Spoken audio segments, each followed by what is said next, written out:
বছরের শুরুতেই তৃণমূলে জোর চুলোচুলি। প্রবীণ নবীনকে একসঙ্গে পা মিলিয়ে চলার বার্তা দিয়ে বছর শেষ করেছিলেন তৃণমূল নেত্রী। বলেছিলেন পুরনো চাল ভাতে বাড়ে, নতুন চাল আগে বাড়ে। অথচ বছরের শুরুতেই তৃণমূলের নতুন পুরনোর টানাপোড়েন। 1 জানুয়ারি তৃণমূলের প্রতিষ্ঠা দিবস, আর আজই দলের প্রবীণ নবীনদের মধ্যে প্রকাশ্য তরজা।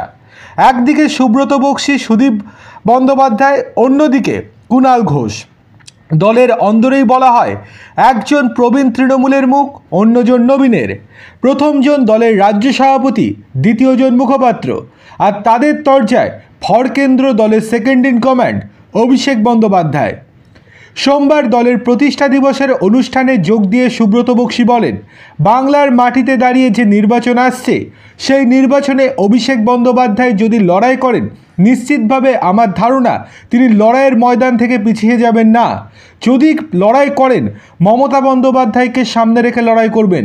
এদিকে বক্সীর এই মন্তব্যের পরই কুণাল ঘোষের নিশানায় দলের রাজ্য সভাপতি। কুণাল ঘোষ বলেন, অভিষেক নিজেই যথাসময়ে তার বক্তব্য জানাবেন, তবে অভিষেক পিছিয়ে যাবেন না। এই পিছিয়ে শব্দটা অভিষেকের ক্ষেত্রে প্রয়োগ হতে পারে না। বাক্য গঠনে পুনর্বিবেচনা করা প্রয়োজন। এই দিনই সুব্রত বক্সী দাবি করেন, কেউ চাইলেও দল ভাঙন ধরাতে পারবেন না। দল মমতা বন্দ্যোপাধ্যায় এবং অভিষেক বন্দ্যোপাধ্যায় যৌথ লড়াই এগিয়ে যাবে। এই নিয়ে এদিন কুণালের খোঁচা কিছু কিছু দৃষ্টিভঙ্গির কথা বলে অকারণ এই বিভাজনটা আমরা হতে দিচ্ছি। আমি শুনেছি পুজোর আগে একবার মমতাদিকে বলা হলো, দিদি আপনি নামুন, সবাই বলছে আপনি হারিয়ে যাচ্ছেন, কেন হবে, কিসের জন্য বলা হবে? কুণালের বক্তব্য, মমতা বন্দ্যোপাধ্যায় কি কখনো হারিয়ে যেতে পারেন? বাংলার মানুষের মনের মণিকোঠায় মমতা বন্দ্যোপাধ্যায়। এটা গেল একটা দিক। আর এরপর সুদীপ বন্দ্যোপাধ্যায় আবার একটা বিস্ফোরক মন্তব্য করে বসেছেন। এরপরে সুদীপ বন্দ্যোপাধ্যায় আবার বলেন যে মমতা বন্দ্যোপাধ্যায় যদি না থাকেন, তাহলে সেক্ষেত্রে পশ্চিমবঙ্গ এবং তৃণমূলের অবস্থা ছাগলের তৃতীয় সন্তানের মতো হবে, তখন আর কোনো রকমই গুরুত্ব থাকবে না। এই নিয়ে এখনও অবশ্য কোনো রকম মন্তব্য করেননি কুণাল ঘোষ।